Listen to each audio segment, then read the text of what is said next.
Hello again, everybody. Well, today we're up here on a nice cloudy rainy morning and we're going to be checking out Point Park because they're going to have something interesting going on today and tomorrow. They're going to be shooting off cannons. So let's go take a look and see how these guys fire it. Warning ahead of time, it's going to be loud.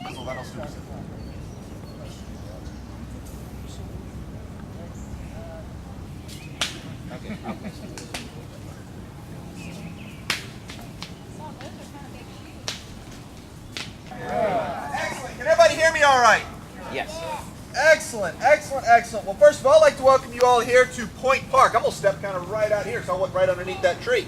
I'd like to welcome you guys here to Point Park, which is part of Chickamauga and Chattanooga National Military Park, and here at Lookout Mountain Battlefield. What we're going to be doing today is a little short kind of Independence Day themed artillery firing demonstration.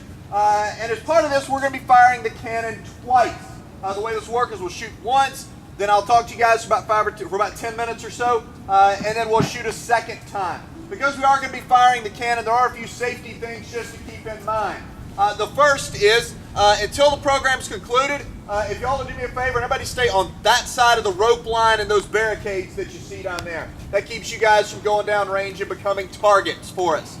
Also, the cannon is relatively loud, so especially like small kids, mom, dad, you may want to grab their ears, cover their ears for them. If you've got a hearing aid with volume control, you may want to bump that down just a touch, particularly on the first shot, so you get a sense for just how loud it is. If you've got a little small dog, I don't see any of those running around, but you may want to hold on to them. They definitely tend to jump when we shoot. Your cue that we're getting ready to fire, that when you want to cover your ears, is when the gunner, Mr. Gunner, will you wave your hand for him? When you hear this guy say the word ready, that's going to be your cue that they're getting ready to fire. Sound cool? Excellent. Well, believe it or not, you all are hanging out at a Civil War battlefield. On November 24th, 1863, Union and Confederate soldiers waged a battle right here at Lookout Mountain, the Battle of Lookout Mountain, on an overcast, kind of cloudy day called the Battle Above the Clouds. We can't recreate that whole battle, but we can give you just a tiny small sliver of what it might have looked or sounded like. And it might have looked or sounded a little bit like this. Gunner? 10, 3 seconds, load!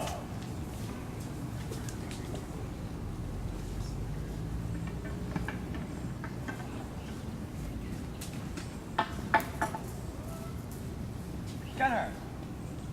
Yes.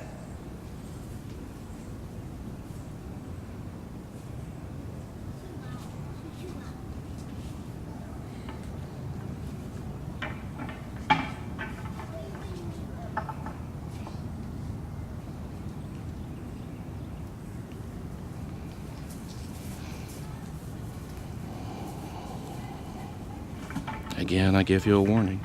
It's going to be loud.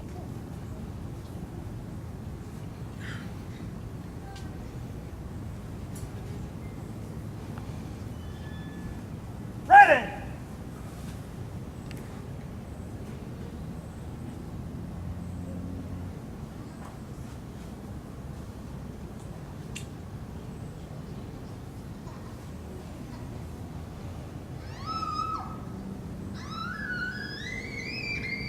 Fire!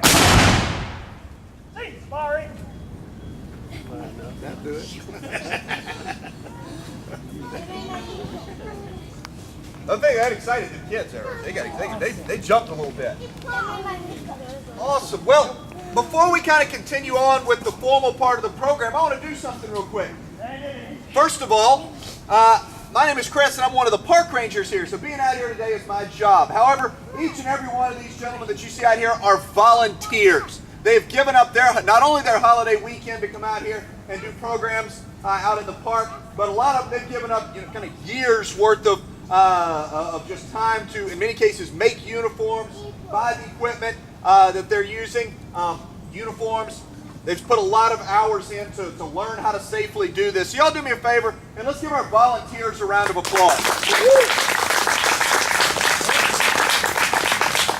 We couldn't do programs like this here in the park without volunteers like these folks right here.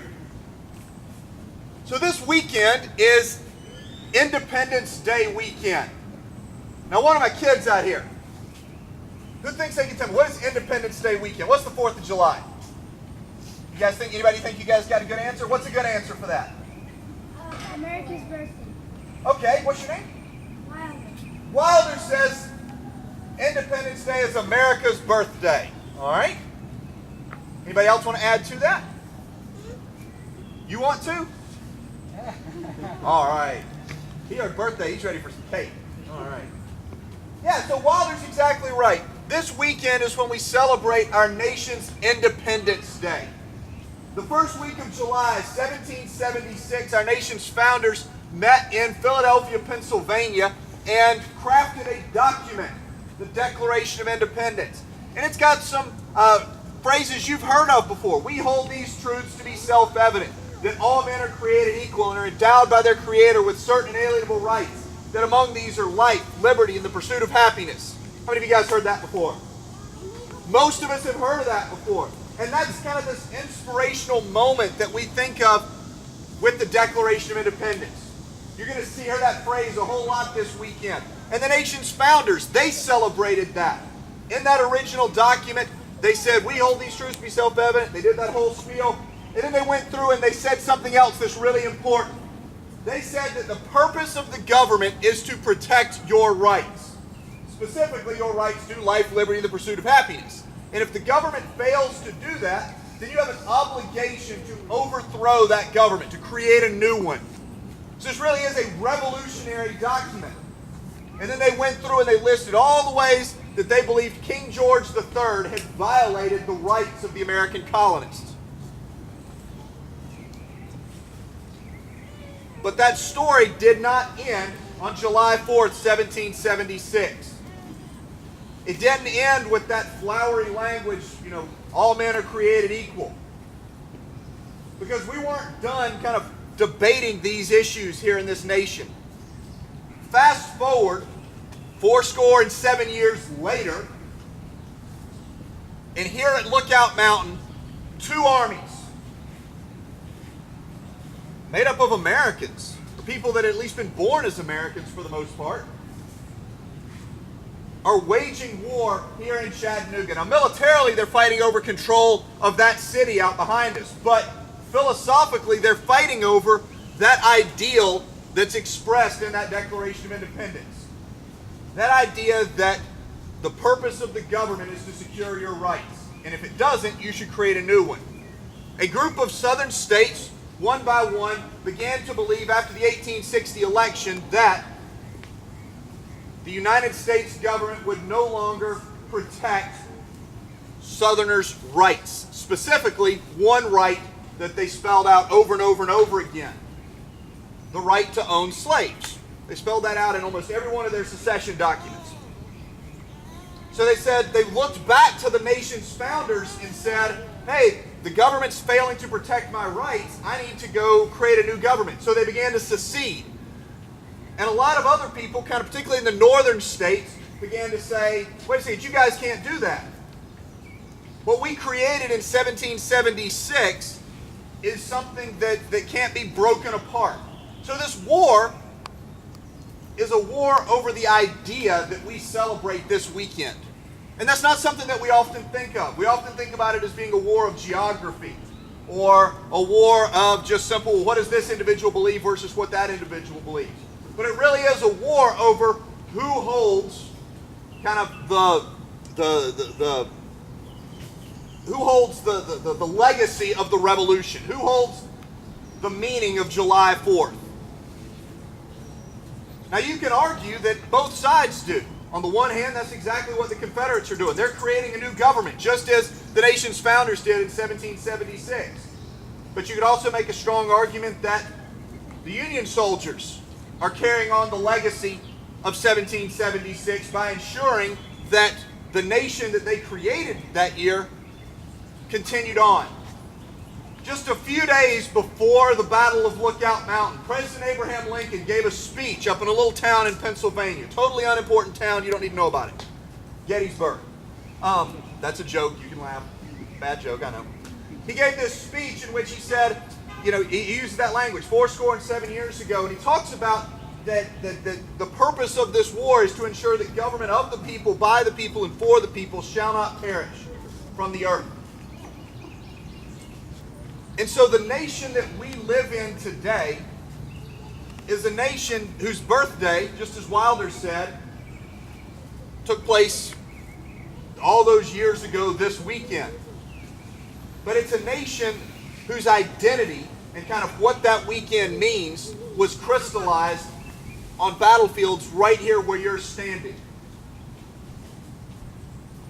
And that's the world we live in today. We live in a United States.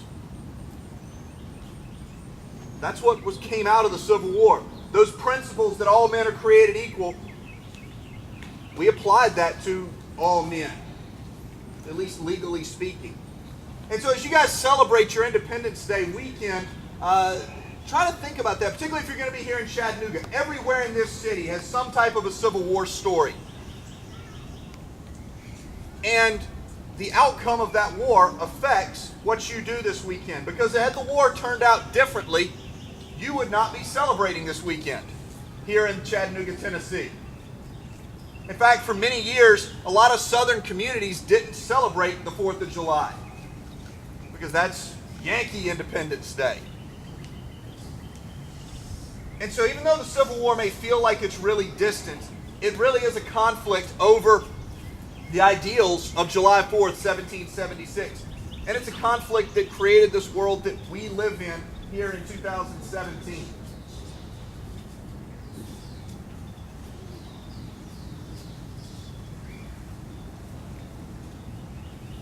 We're getting ready to, in just a minute or so, we're going to fire our cannon one last time.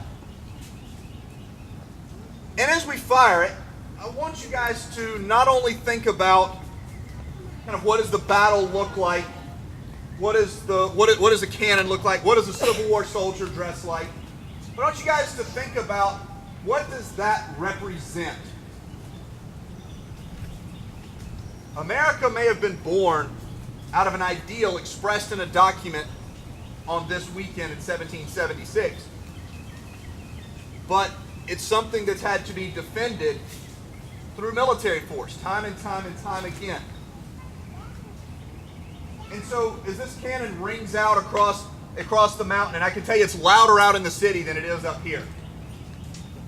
As it kind of rings out, I want to end with a phrase from another American, one that you don't necessarily think about on Independence Day weekend. In August of 1963, a guy named Martin Luther King Jr., most of you guys have heard of him, he gave a speech, the famous I Have a Dream speech. And in it, he talks about, he kind of says, let freedom ring, and he starts naming all these places. And one of the places he says is let freedom ring from Lookout Mountain in Tennessee. And so we're going to end this program by kind of one last time. We're going to let freedom ring from Lookout Mountain in Tennessee. John? There, attention.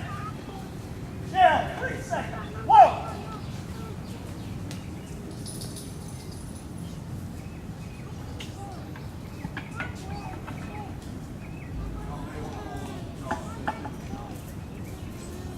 Gunner. Yes.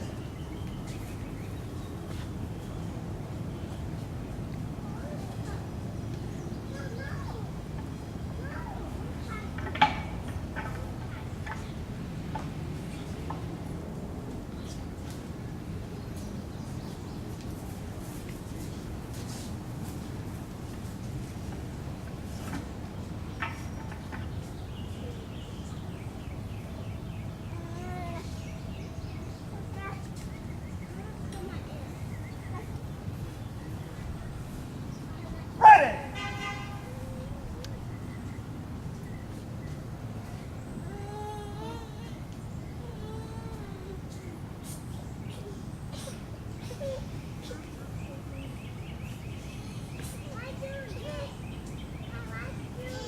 Fire! You're the peak. Well, guys, thanks for watching. I'm off to go on some more journeys. Until then, why don't you go on some journeys of your own? We'll see you next time. Thank